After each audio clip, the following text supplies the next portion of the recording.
We'll now determine the domain of functions. So the domain of an equation is the set of all x's that we can plug into the equation and get back a real number for y. So the main thing here is that we're looking for real numbers.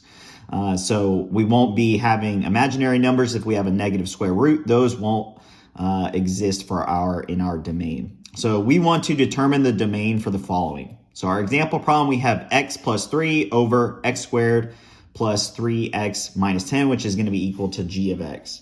So the first step in solving this example problem is we want to determine the x value that will cause the function to fail.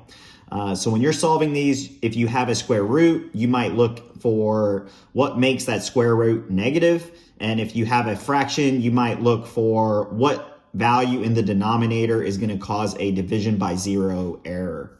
So in this example, we're going to look at a division by zero error. And so we'll solve this denominator to understand what x values will cause this denominator to be equal to 0. So that's what we'll go ahead and do. And so we have x squared plus 3x minus 10 is equal to 0.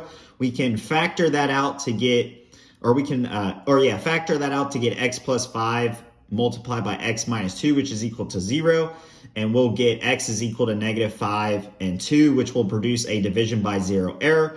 And so because we're looking for all of the x's that we can plug into the equation to get a real number for y, our domain is going to be all real numbers except x is equal to negative 5 and x is equal to 2. Because if we use negative 5 or 2, then we'll get a division by 0 error, and that is not allowed for this function.